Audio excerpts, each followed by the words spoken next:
말씀하신다, 그러한 말씀입니다. 저와 여러분들이 우리의 삶에서 가장 중요한 것이 무엇이냐라고 누군가가 묻는다면 여러분 뭐라고 대답하시겠습니까? 저는 이렇게 대답하고 싶습니다. 예수 그리스도. 예수 그리스도.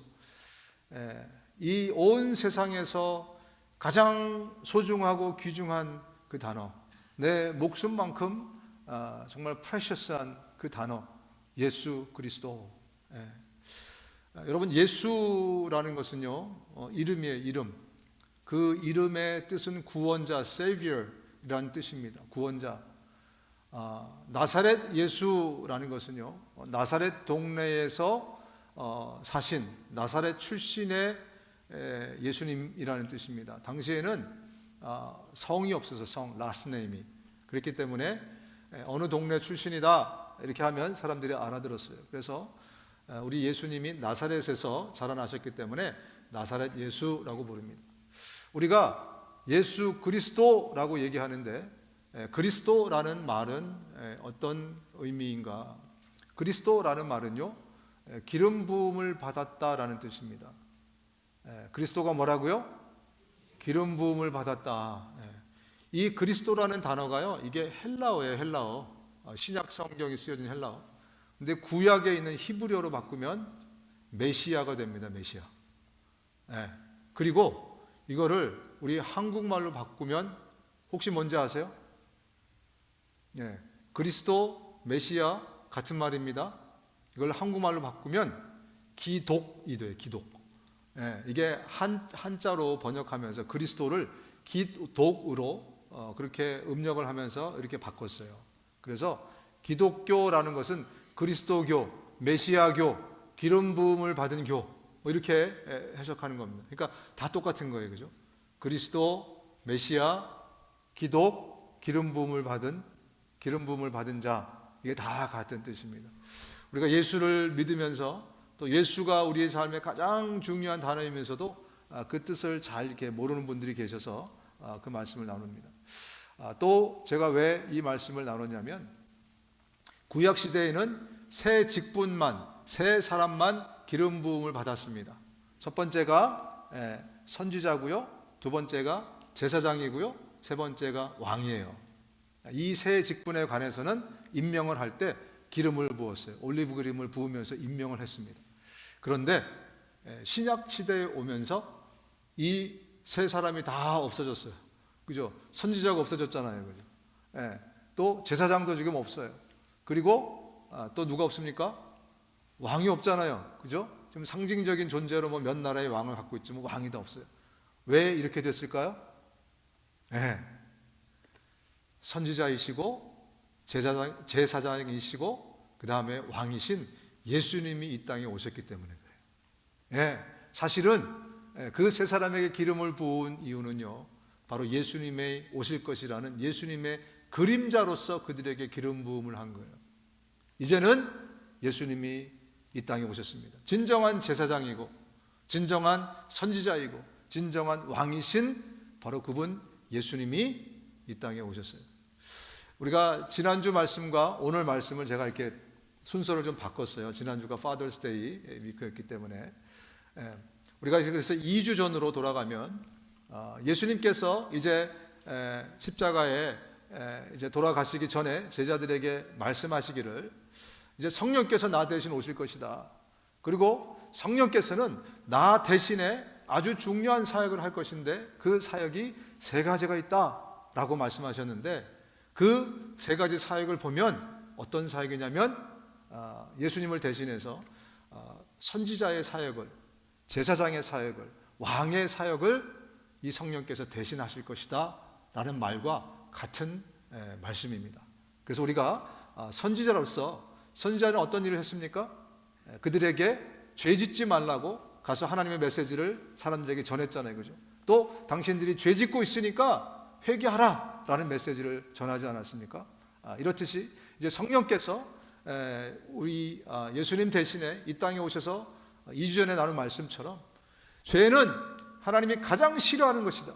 하나님이 이 세상에서 가장 싫어하는 것은 죄 짓는 것, 죄라는 것을 성령께서 깨닫게 해주시고, 그리고 죄에 대해서 민감하도록, 그 전에 성령께서 우리한테 오시기 전에는 그냥 거짓말을 해도 그냥 즐기면서 했어요. 그죠? 그리고 당연한 건 줄 알았어요. 에이, 사람인데 뭐, 그러면서 거짓말도 하고 속이기도 하고 했는데, 이제 성령께서 우리 안에 오시면서 어마어마한 길티가 여러분 느껴지지 않습니까? 그렇습니다. 성령께서는 이제는 우리가 죄에 대해서 민감하게 되도록 성령이 역사하시는 겁니다. 그래서 우리가 죄 짓지 않도록, 하나님 앞에 거룩하고 경건한 사람으로 살아갈 수 있도록, 하나님의 사람으로 살 수 있도록 성령께서 우리를 도우시는 그 일을 우리가 2주 전에 나눴습니다. 오늘은 나머지 두 가지, 제사장으로서 그리고 왕으로서 성령께서 우리 삶에 어떤 역할을 하시는지를 우리가 좀 짧게 살펴보려고 합니다. 본문으로 들어가겠습니다. 그가 오시면 죄와 의와 심판에 대하여 세상의 잘못을 깨우치실 것이다. 죄에 대하여 깨우친다고 함은 세상 사람들이 나를 믿지 않기 때문이요, 의에 대하여 깨우친다고 함은 내가 아버지께로 가고 너희가 나를 더 이상 못 볼 것이기 때문이요.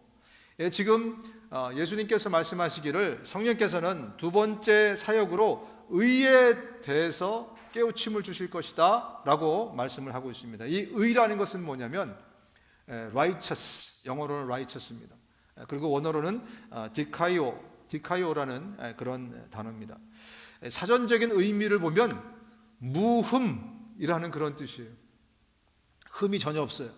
죄가 없고 오류가 없고 잘못된 것이 없는 그 상태가 의의 상태입니다. 또 공정하고 공평한 상태를 의라고 얘기합니다. 이게 사전적인 의미예요. 그런데 기준이 있어야 될 거 아니에요. 그죠? 어떤 것을 기준으로 흠이 없다고 얘기하는 건가? 어떤 것을 기준으로 죄가 없다고 하는 건가? 세상에서는 뭡니까? 세상에 갖고 있는 법, 그죠? 그 다음에 도덕, 윤리적인 그런 기준으로 볼 때 흠이 없는 상태를 의다. 그래서 저 사람은 의인이다. 이렇게 부르지 않습니까? 그런데 성경은 우리에게 뭘 가르쳐주고 있냐면 그 기준이 바로 하나님이시다. 성경에서 말하는 의는요, 하나님의 눈에 옳은 것, 하나님의 기준에 옳은 것, 그것을 의라고 얘기합니다. 그러면서 성경에서 뭐라고 말씀하시죠?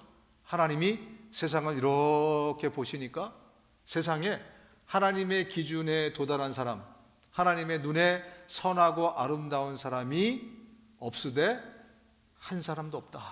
이렇게 성경이 진단하고 말씀하고 있습니다. 모든 사람이 죄를 지어서 하나님의 영광스러운 표준에 미치지 못하였다. 그래서 하나님의 기준에 볼 때 그 누구도 세상에 존재하는 사람 중에 하나님의 기준에 도달한 사람이 없다는 것을 성경이 말씀해 주시고 계십니다. 시편은 그 기준이 하나님이다라는 것을 강조하고 있어요. 의와 심판이 주의 보좌의 기초가 되었으며 사랑과 성실이 주 앞에 있습니다. 구약에서부터 계속해서 얘기하기를 그 의의 기준은 하나님의 눈이고 하나님의 마음이고 하나님 자신이다 라는 것을 말씀해 주시면서 그 하나님의 기준으로 볼 때 우리 중에 그 누구도 그 기준에 적합한 사람이 없다, 이렇게 말씀을 하고 있습니다. 성령께서 하시는 역할이 바로 이것을 깨우쳐 주는 겁니다. 제사장은 하나님과 인간을 연결하는 중재자의 역할을 했어요.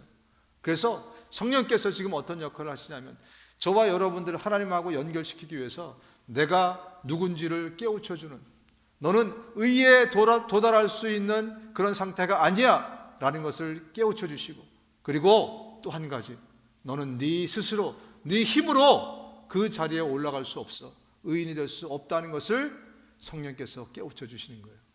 그래서 우리가 그것을 깨닫고 하나님과 다시 화해할 수 있도록 중재자의 역할을 성령께서 하시는 겁니다.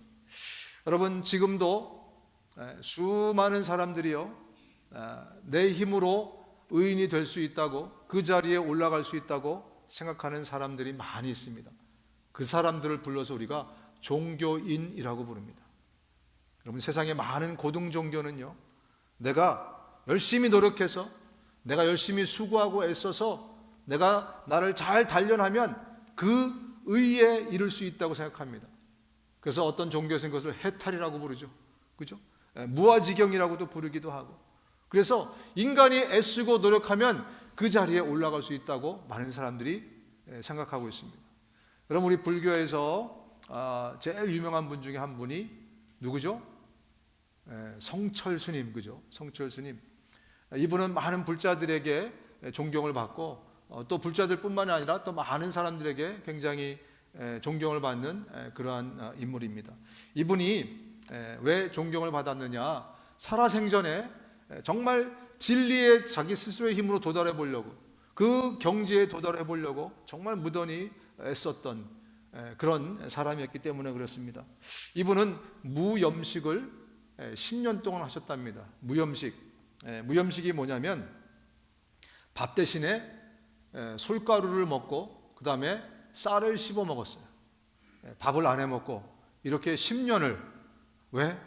의에 도달하기 위해서, 죄 문제를 스스로 한번 해결해 보기 위해서 10년 동안 이런 고행을 수행을 하신 분입니다. 또 장좌불화라는 그런 수행을 했습니다. 이게 뭐냐면 자기 등을 벽에 기대거나 아니면 바닥에 눕히지 않는 거예요. 10년 동안. 그래서 면벽 수행을 하면서 벽을 바라보면서 눕지 않고 10년 동안 그런 고행을 했던 사람이 바로 이 성철 스님입니다.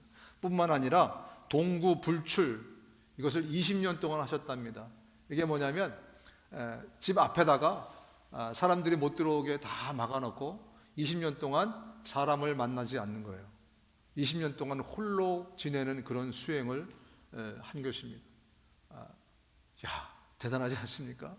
이렇게 10년, 20년을 뭔가 정말 그 의의 상태에 도달하기 위해서 이렇게 애쓰고 수고하고 노력했는데, 문제는 뭐냐면 그가 돌아가실 때 남긴 말들입니다. 어떤 말을 남겼냐면 산채로 무간 지옥에 떨어져서 그 한 일이 만갈래나 된다. 자기가 그렇게 죄 문제를 해결해 보려고 했지만 결국 나는 지옥 간다라는 고백을 사람들에게 하고 돌아가십니다. 일생 동안 남녀의 무리들 속에서 하늘을 넘치는 죄업이 수미산, 에베레스트 산입니다. 에베레스트 산, 수미산을 지나친다. 결국 내 스스로의 고행과 수행을 통해서는 죄 문제를 해결하지 못했다는 고백을 하고 나는 지옥 갑니다. 여러분 안녕. 그러고 돌아가신 분이 바로 이 성철 스님이십니다. 지금 중동의 전쟁이 한창입니다. 이스라엘과 이란이 지금 이렇게 싸우고 있는 것을 우리가 압니다. 이 이슬람을 믿는 사람을 모슬렘이라고 부르고 지금 중동 지역의 대부분의 나라가 이슬람권에 있습니다. 이 이슬람에서는 예수님을 누구라고 부르냐면 선지자라고 부릅니다. 예수님은 one of the prophet이에요. 우리의 savior, 우리의 구원자거나 메시아나 그리스도가 아니고 그들은 예수님을 선지자 중에 큰 선지자로 그들은 봅니다. 그렇기 때문에 그들에게 구원이라는 것은 예수님을 통한 구원이 아닌 내 스스로의 선행을 통한, 그것이 나를 구원받게 만든다라는 그런 구원관을 가지고 살아가고 있습니다. 그래서 이 사람들은 어떻게 믿느냐면 한 아기가 태어나면 천사가 2마리가 붙습니다.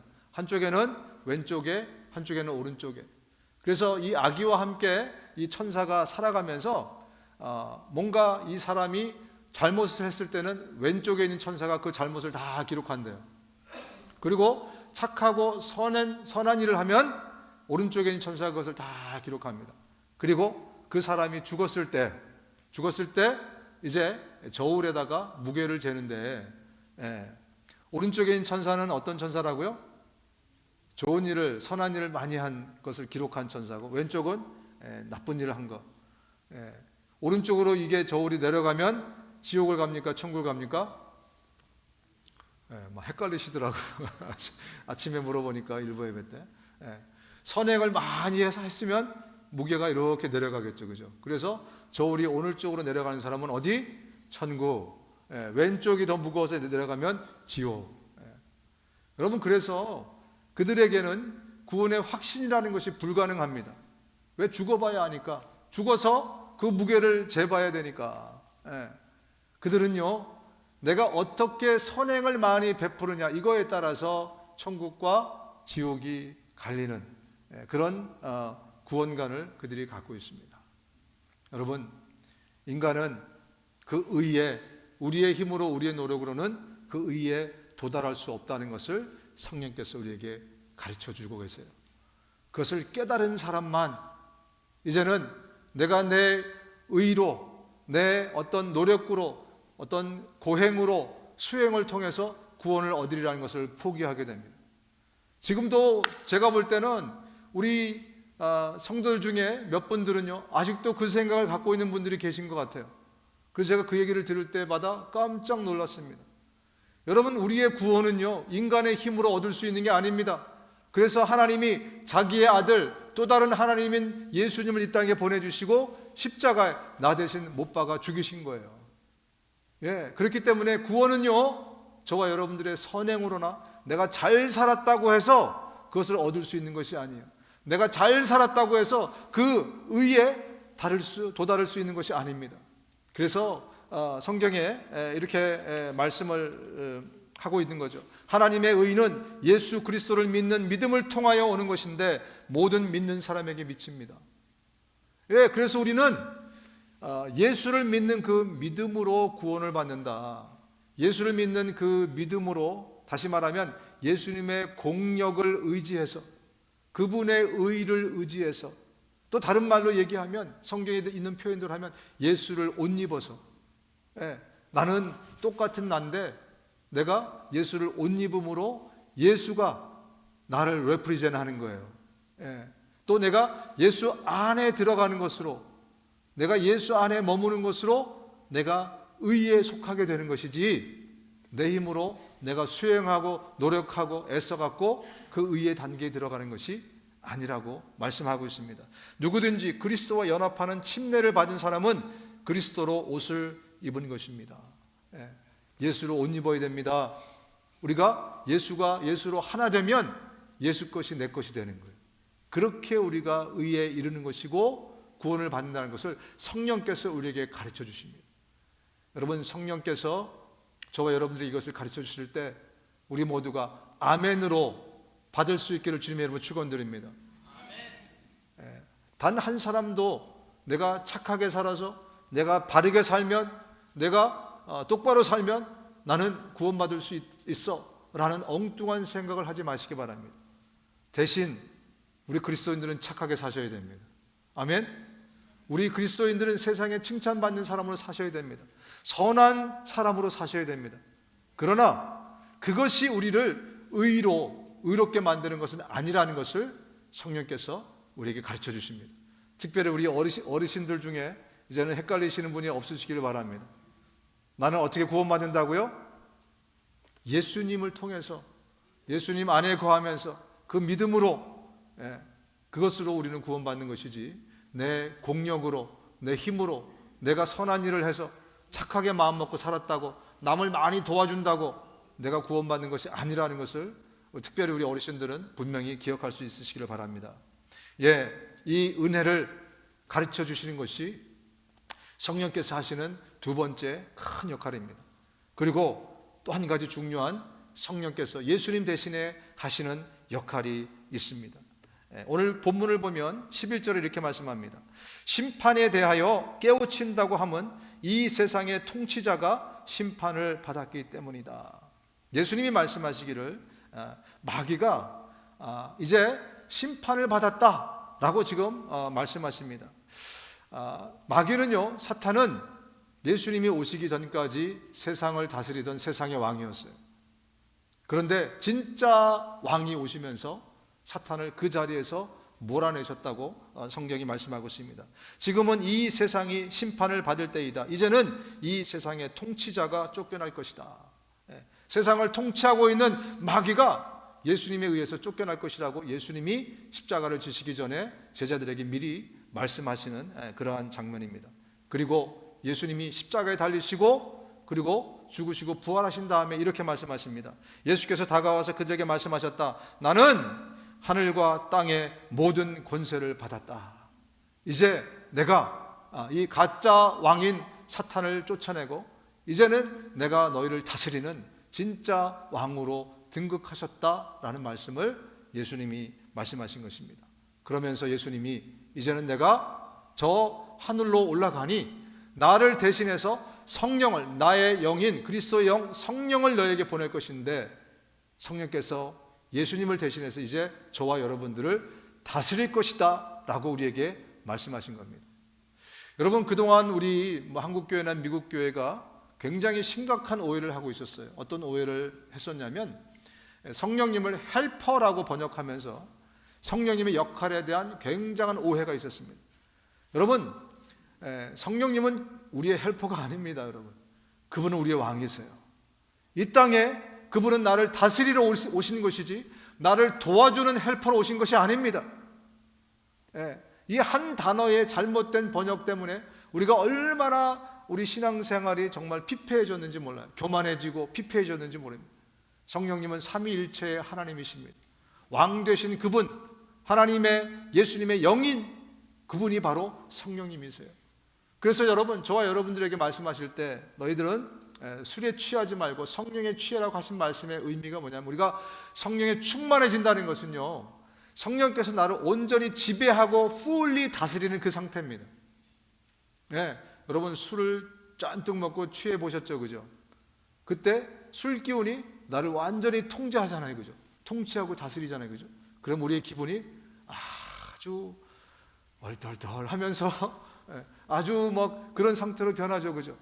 그래서 사람들이 생각하기를 성령 충만하면 우리도 술 취한 상태처럼 뭔가 우리 안에서 막 영적인 기운이 막 올라와가지고 막 기분이 좋아지고 뭔가 어떤 그런 흥분의 상태가 될 것이다, 이런 기대를 하는데, 그 말씀이 의미하는 말은 뭐냐면요, 성령께서 나를 온전히 컨트롤하고 통치하는 그 상태, 그 상태가 성령의 충만한 상태라는 것을 말씀해 주고 있는 거예요. 그래서 오히려 성령에 충만해지면 막 이상한 기분이 막 올라올 때도 있지만, 그런 것보다는 훨씬 더 이성적이 되고 지성적이 되고, 그리고 훨씬 더 정신이 맑아지는 그러한 상태가 되는 것이 성령의 지배 가운데 살아가는 그러한 상태입니다. 여러분, 성령님은 저와 여러분들을 다스리러 오셨어요. 성령께서 우리 안에 오셨다는 것은요, 이제 하나님이 내 인생을 다스린다는 그러한 말씀입니다. 우리가 예수님을 영접할 때 나의 구세주로, 나의 왕으로 영접하지 않습니까? 그런데 어느새 나도 모르게 그 왕자리에서 예수님을 쫓아내고, 그리고 내가 거기 슬쩍 올라가 있는 그런 상태를 자주 발견하게 됩니다. 그래서 다시 내 인생의 왕으로 성령님을 모셨는데, 예수님을 모셨는데, 그분이 나를 다스리는 게 아니고 내가 내 인생을 다스려가고 내 인생을 주장하고 내 행복을 위해 살고 내 뜻대로 살고, 이렇게 살아가는 그런 그리스도인들이 얼마나 많은지 모르겠습니다. 여러분, 우리에게는 정말 아주 훌륭한 리더가 필요합니다. 그래서 우리가 대통령이나 누구 리더를 뽑을 때 굉장히 신중하게 기도하면서 뽑는 거 아니겠습니까? 미련한 리더를 만나면, 미련한 왕을, 또 자기밖에 모르는 왕을 만나면요, 그러면 고생하는 것은 민초들입니다. 민초들. 백성들이 얼마나 고생하는지 몰라요. 이스라엘이 이제 솔로몬 시대 이후로 나라가 둘로 나눠졌습니다. 북쪽 이스라엘, 북이스라엘, 남유다, 이렇게 부릅니다. 이 이스라엘이 두 개로 쪼개져 버렸어요, 솔로몬 이후에. 그리고 200년 동안 그 일이 진행이 되는데, 북이스라엘은요 19명의 왕이 다스렸어요. 그리고 남유다에는 20명의 왕이 다스렸어요. 그런데 그 200년의 세월 동안 그들이 얼마나 고생했는지 몰라요. 북이스라엘 중에 선한 왕이 하나도 없습니다. 19명이 다 그냥 아합 같은 그런 왕이었어요. 그래서 백성들이 얼마나 200년을 고생했는지 몰라요. 남유다에는 제가 세보니까 6, 7명밖에 없어요. 나머지는 북이스라엘 왕처럼 똑같이. 그래서 얼마나 많은 사람들이 고생을 했는지 모릅니다. 여러분, 제가 한번 문제를 내볼게요. 이스라엘 백성들의 전체 역사 중에 언제가 가장 행복했던 시절이었던 것 같습니까, 여러분? 이스라엘 역사를 통틀어서 언제 이스라엘이 가장 행복했을까요? 일부 예배는 용감하게 한 분이 맞췄습니다. 언제 했을까요? 여기도 답이 여기서 나왔어요. 출애굽 광야. 답이 맞습니다. 어떤 사람들은요, 다윗 왕이 다스렸을 때가 가장 행복했을 것이다, 혹은 솔로몬 왕 때다, 이렇게 얘기를 하는데요, 여러분, 다윗 왕이 다스렸을 때는요, 전쟁이 엄청 많았어요. 여러분의 아버지가, 삼촌이, 혹은 남동생이 전쟁터 나가서 죽었어요. 싸우다가 상위 군인이 됐어요. 이러면 정말 행복하겠습니까? 다윗 왕 때는요, 부국강병을 그때 기초를 마련했지만 여전히 백성들은 다윗의 통치 아래서도 고생하면서 살았어요. 또 어떤 분은 솔로몬 때 굉장히 부자였으니까, 그죠? 또 지혜로운 왕이었으니까 그때 가장 행복하다고 그렇게 생각할지 모르겠지만, 솔로몬이 죽고 나서 그 아들 르호보암이 왕이 됐을 때 사람들이 가서 뭘 요구했죠?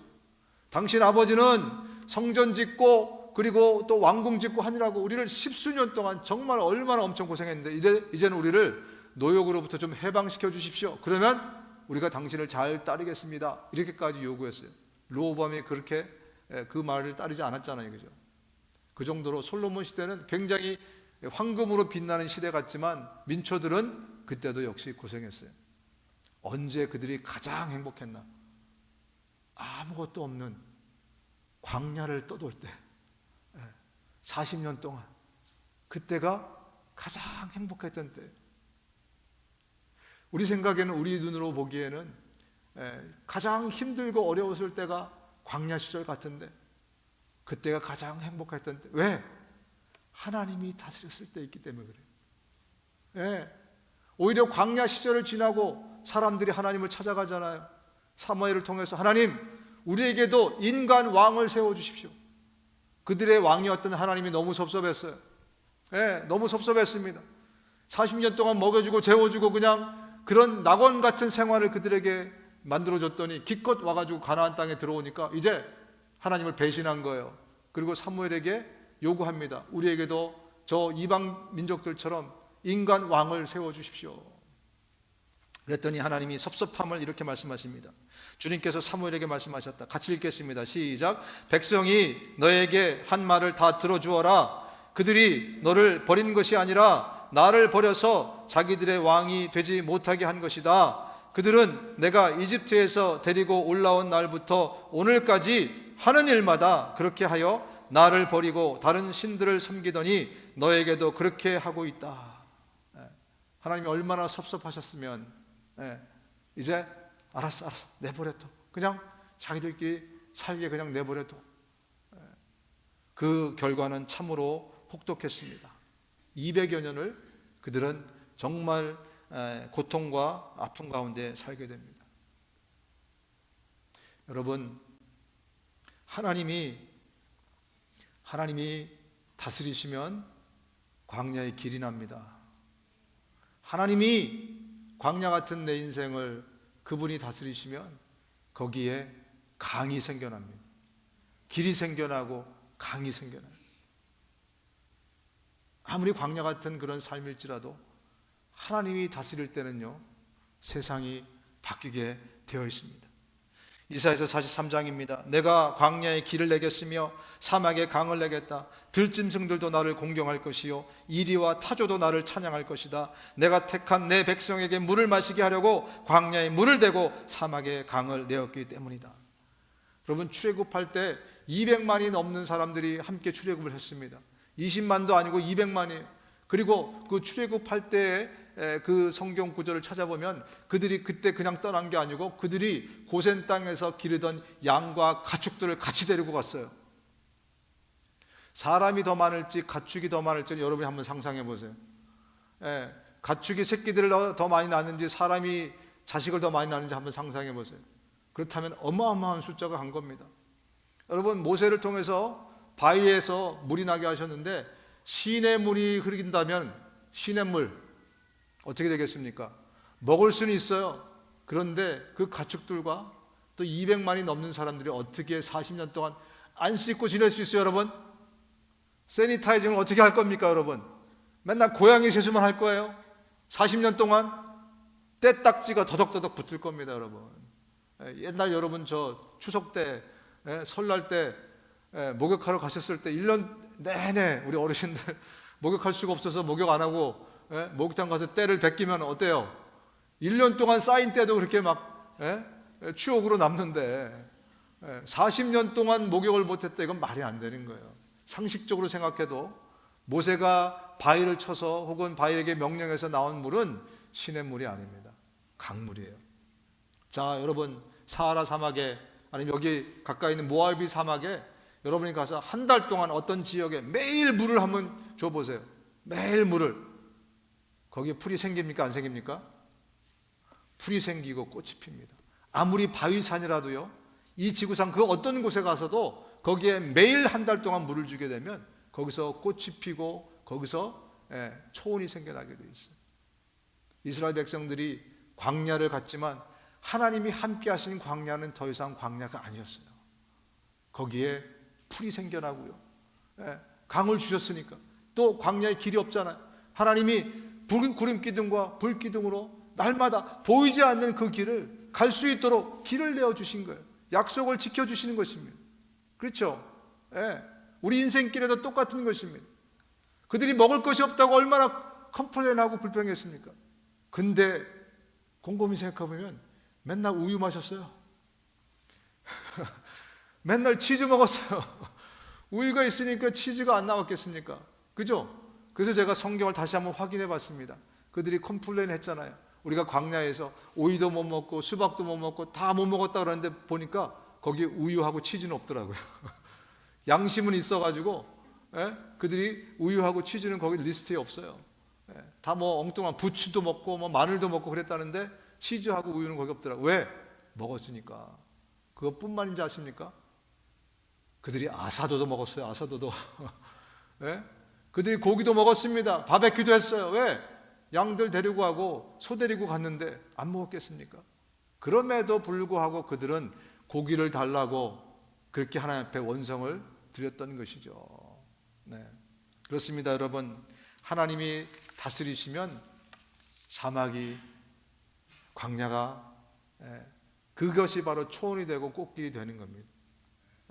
그래서 성경에 이렇게 말씀하잖아요. 40년 동안 광야에서 하나님이 여러분을 인도하셨으나 여러분의 옷이 헤어지지 않았고 여러분의 신발이 떨어지지 않았습니다. 왜 이런 표현을 썼겠습니까?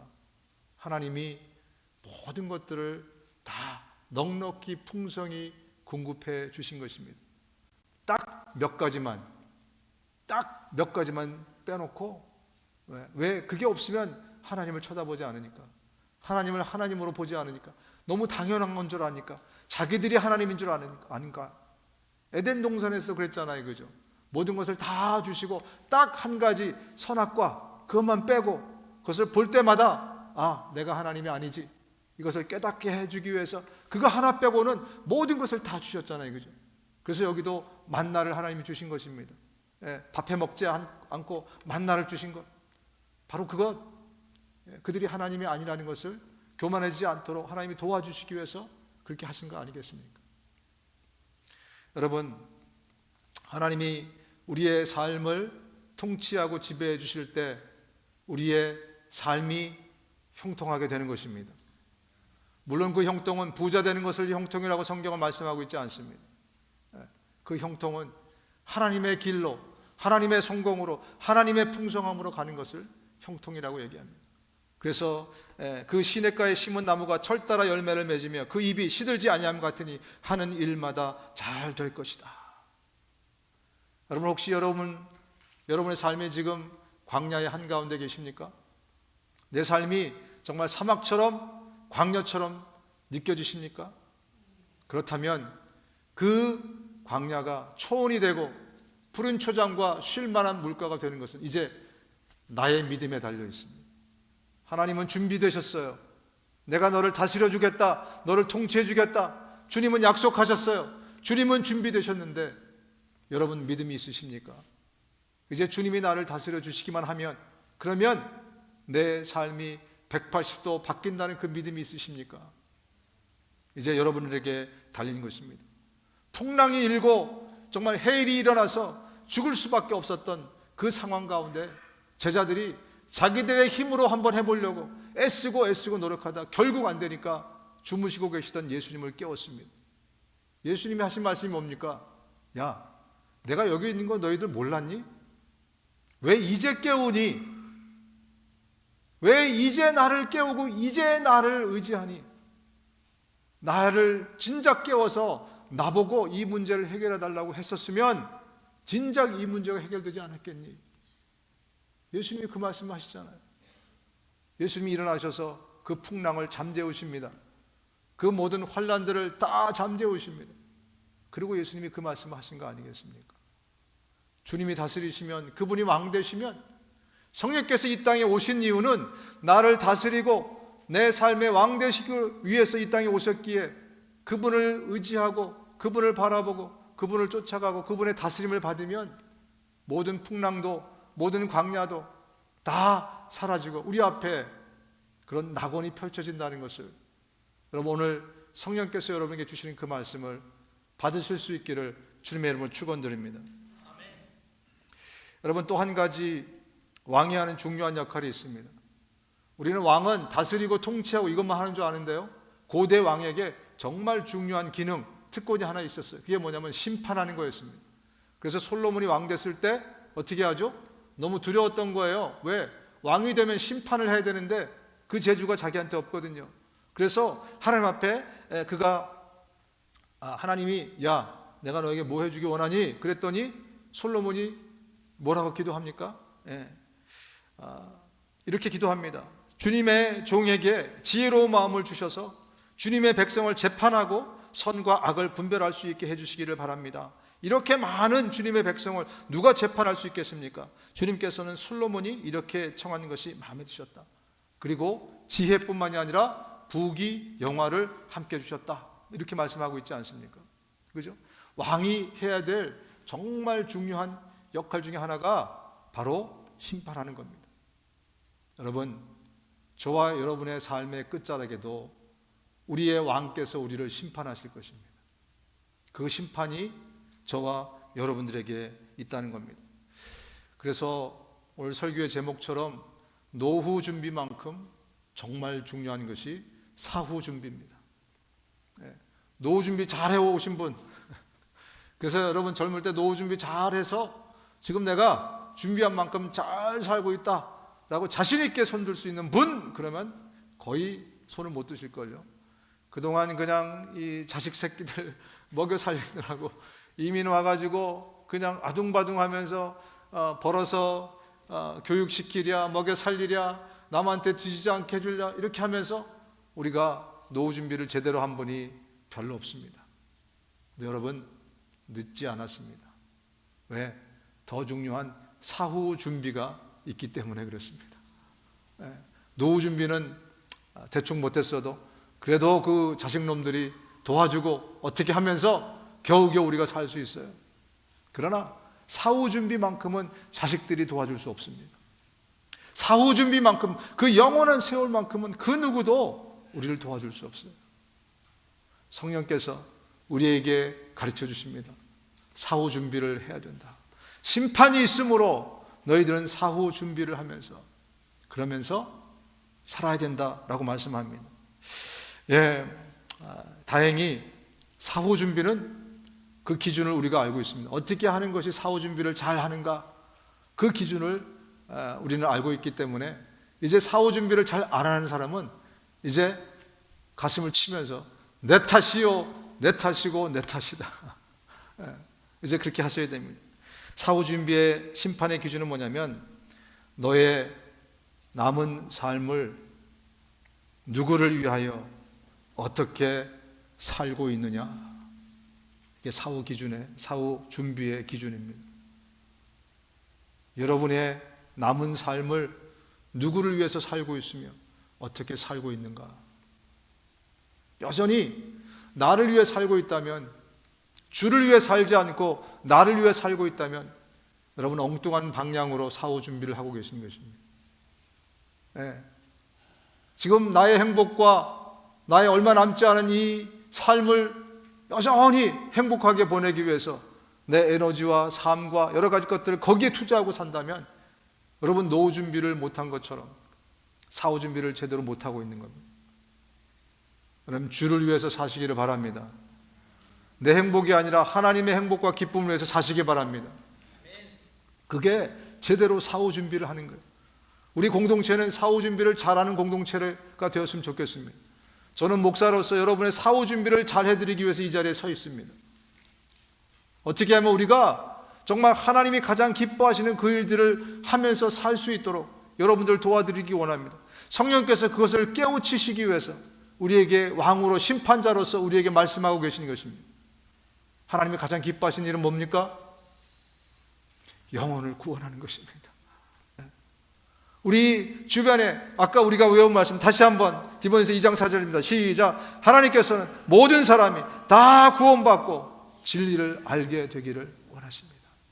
하나님은 한 사람도 빠짐없이 모든 사람들이 다 구원받고, 사람들이 베드로 사도에게 이렇게 얘기했어요. 많이 흩어져 살고 있는 디아스포라 이 유대인들이 베드로에게, 사도님, 당신은 제일 예수님을 가까이에서 모시고 살았던 그분 아닙니까? 수제자 아닙니까?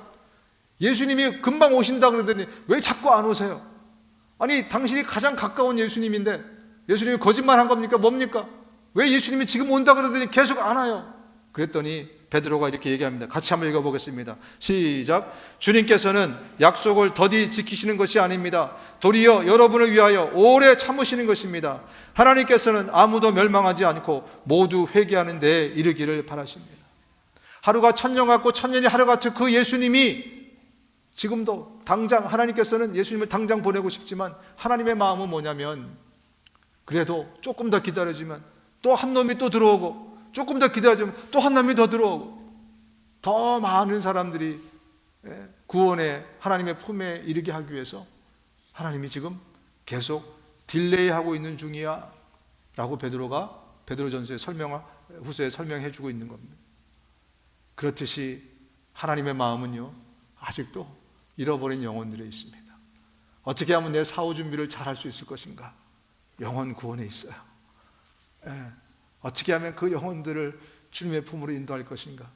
지금 아직 예수 믿지 않고 있는 내 남편, 내 아내, 내 자식들, 내 친구들, 내 친지들, 내 동료들, 주변의 많은 사람들, 그분들에게 복음을 전해주고 그들도 하나님의 품에 들어올 수 있도록 인도해주는 그 일, 이게 하나님이 가장 기뻐하시는 일이며, 저와 여러분들이 지금 또 연세가 드셔서 힘이 없을지라도 우리가 여전히 할 수 있는, 말할 수 있고 걸을 수 있다면 여전히 할 수 있는 그 일 아니겠습니까? 사후 준비를 잘 하실 수 있기를 주님의 이름으로 축원드립니다.